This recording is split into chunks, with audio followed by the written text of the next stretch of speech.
Hi, this is Stuart Weems and welcome to the Investopoly podcast. My goal is to give you simple, easy to understand insight, strategies and tips to help you master the game of building wealth.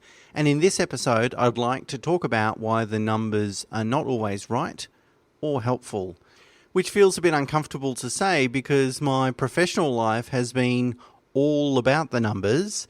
And so as an accountant and financial advisor, it kind of pains me to say that the numbers aren't always right because numbers are factual, they're provable, they're logic, and that sort of robustness gives me a lot of confidence. You know, you can use mathematical proof to demonstrate certain investment strategies and methodologies work.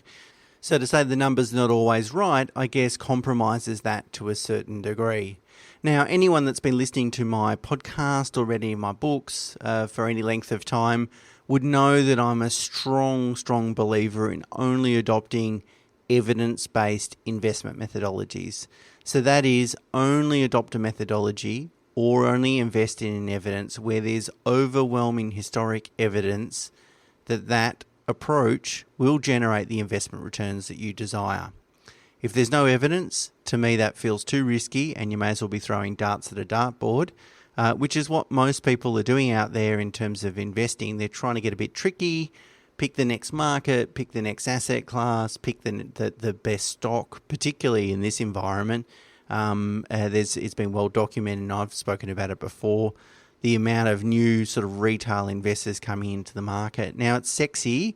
And if it works, you look like a superstar, except that there's overwhelming evidence that such an approach doesn't work, or that has such a low probability of working, you can almost sort of throwing your money away. Now, of course, with evidence-based strategies, we typically look to math to verify the evidence. So therefore, I appreciate what I'm about to say to some extent might be seemed, at least initially, as contradictory, but as we get into it, hopefully it makes sense. It's very important for you to understand data, particularly property data. There's a lot out there, and because of the uniqueness of the property market and the different drivers going on within that market, two sets of data aren't necessarily comparable. And you can manipulate data to tell the story that you want to tell. So when it comes to data, you need to be a little bit skeptical and you really need to understand it. And I think median suburb data is a really good example of my point. You know, sometimes I see advisors or journalists reporting, for example, the median house price growth rate in X suburb, you know, it's been fantastic, or they build an investment case of why you should be investing in that suburb based on that median or the data relating to that particular suburb. But before drawing any conclusions, it's really important to understand whether that data is actually statistically significant. Is it reliable? Is the data set large enough to water down the chance that it's been due to random luck rather than actual fundamentals within that location? So you want to look at the number of sales, the type of sales, what's been happening in that location as well, if it's a new build area, whether there have been more land releases. If it's a smaller suburb, have there been any major developments, particularly for apartments, for example? It can skew apartment growth in the suburb. Has the suburb gentrified? Has it sort of changed a little? You know, particularly for, say, a new build area, initially it's normally just a couple of paddocks with a few houses in the middle. But over time, you know, they build a supermarket, a doctor's surgery, these sorts of amenities, which creates a lot of growth initially. But once the suburb is sort of matured, that growth tends to level out. So you want to understand where the distribution of returns have occurred. You know, if you look at a new build suburb, the first 5 years and the growth rate is 10%, that might look like a great investment proposition, but often it's not, and you've got to then go back to sort of the fundamentals and so forth. Equally, property-specific historic data can also be equally unreliable. That's not to say that it's not always reliable, but I guess the point is if you dive too deep into the data and that's all you're looking at, it will entice you to make a mistake. So when we go back and have a look at past sales of a particular property, we really need to make a subjective assessment of whether those past sales were indicative of the intrinsic value of that property at that time. So sometimes there's sales between related parties, inheritances, transactions in very buoyant markets. It's possible that the previous owner well overpaid for the property, and then that mistake adversely impacts the implied growth rate, but it actually might be a fantastic asset. It's just that person overpaid initially. Has there been any capital improvements made during the period? Obviously, that's going to change the value of the asset. As a once-off only, and as an investor, it doesn't really speak to the change in underlying land value of that particular asset. So all those things are just examples that can impact the growth rate or the implied capital growth rate of a particular asset when you're having a look at it. And not every sale perfectly reflects intrinsic value, and so that's why care must be taken when looking at these sorts of things. So data, when we look at data, whether it's by particular suburb, a geographical location, or a particular property, sometimes the data is wrong or unreliable, and if you just rely on the data alone, you can end up making a very, very costly mistake. So either investing in the wrong asset or the wrong area, and that's and in the long run, that's going to have a large opportunity cost associated with it. And so this is where the art comes into it. So I think property is part science and part art. The art bit is the local area knowledge, the understanding of what's driving the market. It's and the livability, and that two houses that sit side by side may not be identical. In fact, may not even be comparable for various reasons, which you won't see on a spreadsheet. And so what you want to do is tap into that knowledge of experience in a particular geographical location, and the benefit of that is it provides a context for the data, a context to look through that data and then understand its relevance in the application that you're considering using it. Look, a good example is I live in a suburb called East Melbourne in Melbourne. For Victorians, will know it quite well, very close to the city. It is a relatively small suburb, geographically wise, and there's been two major developments, property developments, of significant number of apartments in each of these developments that have occurred and have settled in terms of the owners have paid for these properties they've completed in the last, I would say, 12 to 18 months. Now, if I go and have a look at apartment data for the suburb of East Melbourne, absolutely it's going to be skewed. Now, and it won't necessarily be representative of how apartments have behaved over the last couple of years in East Melbourne, because most of the data, most of the sales of apartments will be these newer style apartments. And so it's something now they all face the park, or not all of them. Some of them in a building, for example, if they have facing Fitzroy Gardens, which is a beautiful park, if they have that aspect, they're obviously going to command a premium. If they're at the back of the block, overlooking commercial use property, for example, you're going to get a different price paid for that asset. And so if we just lump all apartment sales together, we don't distinguish between those things, and that's a really, really important thing to do. There's a psychologist called Dan O'Reilly, and actually you can look him up. I've got the links in the show notes. He's done quite a number of TED Talks, not only interesting, but actually very entertaining as well. In any case, he tells a tale to demonstrate the value of experience, and it goes something like this. There was a industrialist who had a production line that always broke down, costing him millions per day.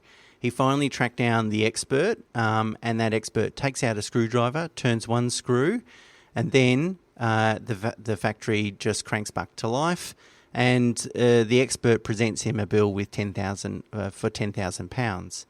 Affronted, the factory owner demands an itemised version of the bill, and the expert was happy to oblige. And he wrote down, for turning a screw, £1; for knowing which screw to turn, 9,999. And it's a really good tale to demonstrate that, hey, just because it only took me 1 second to understand or provide you the answer, doesn't necessarily mean it's worth 1 second of my time. That experts, particularly property experts in certain, that if they're an expert in a certain geographical location, have been crafting and honing their knowledge for often a couple of decades. And they've learned, they've seen other people's mistakes, they've made mistakes themselves, they've witnessed changes in markets and so forth. And so because investing in property often requires several hundreds of thousands of dollars, sometimes millions of dollars, getting it wrong can be really, really costly. And you can lose not only money, but also, most importantly, opportunity. And really engaging an expert with several years or maybe decades of experience, without a doubt, if it's a trustworthy and professional person, will dramatically reduce your risk of making a mistake. And it's for this reason that I believe that if you're going to engage a buyer's agent, and really that's where you're going to get the art element, you can sit down and do all the numbers yourself. As I say, it's only going to get you part of the way. You really need someone that's going to bring that local area market expertise. And so if you're going to engage a buyer's agent, make sure they're an expert in their geographical market. Some buyer's agents and property advisors and so forth will suggest that they buy property all over Australia. Now, I could go to Perth and I'm pretty sure I'll be able to work it out relatively well about which is the good suburbs, which is the quiet streets. The fundamentals of property don't really change whether you're applying them in Melbourne or Perth or Sydney or Brisbane. However, what I'm missing is that local area knowledge. And will I make a mistake? Well, I think I've got enough experience where the risk of making a mistake is low, but not low enough to make me feel comfortable. And so why wouldn't you then go and pay for someone that's going to be a local area expert? And that's why I disbelieve that what they call borderless investing, which is really sending a buyer's agent out. So, I can go and hire a buyer's agent thinking that Perth's a great market to buy in at the moment, and then fly them out to Perth and get them to buy some property for my clients. Not that I do that, but I could if I wanted to build a business like that. I just don't believe it's going to get you all the way, that there's still too much unknown and risk, and it's just unnecessary because there's some great buyer's agents in Perth if you really need them, and hunt them out and so forth. Just as an aside to this, so really in closing, property is part art, part science. And there's some businesses out there that are too data-driven, in my view. And there's a lot of information out there in the internet, which is great, but it can seduce people into this false sense of confidence that all they need to do is look at the data, and the data will tell the full story, and that they can use that to implement their strategy. Unlike the share market, where I think that you can confidently rely on the data to a much larger extent, because the uniqueness and subjectivity of related to property, that is not the case. So there's it's very different for this asset class, that you really need that part science and then part art. Just as an aside, I wanted to mention, quite often when we review property, the performance of our client's property, it can be a difficult thing to do from year to year. So again, and this is really relating to data versus on the ground knowledge. So obviously it makes sense to review the performance of all your investments on an annual basis. And that makes good sense, and that's a prudent thing to do, and I'm not suggesting you shouldn't do it. However, that is quite difficult to do sometimes when it comes to property, because if your property has lost 10% in value or held its value, not delivered you any growth, either of those two scenarios don't necessarily mean you've got a dud asset. So, and even if the market has held value and your property has lost value, there could be something quite unique going on in that area that is a once-off that has created that sort of situation. So I would say you need to review your property and property performance, but also you need to be really careful about it and really take a smoothed view. So looking at the returns over the last 5 years, what you need to do is have a look at in context of the market, the geographical market that property resides in, and then have a look at the growth in context of similar assets surrounding that property. And as a overall perspective, you need to get some input from people on the ground to sort of, and they might say, look, intrinsically your property hasn't changed in value, but it has all the fundamentals. And that's really what you need to hear, because property returns aren't on an even basis, aren't on a straight line basis. Returns will be inherently unpredictable and spasmodic, but that's not to say that you should close your eyes and cross your fingers and hope for the best for the next 10 years. You still need to review assets, but you need that part art, part science element to it. It's not just about looking at the numbers. So there you go. That's all I wanted to talk to you about this week. And until next week, bye for now. Thanks a lot.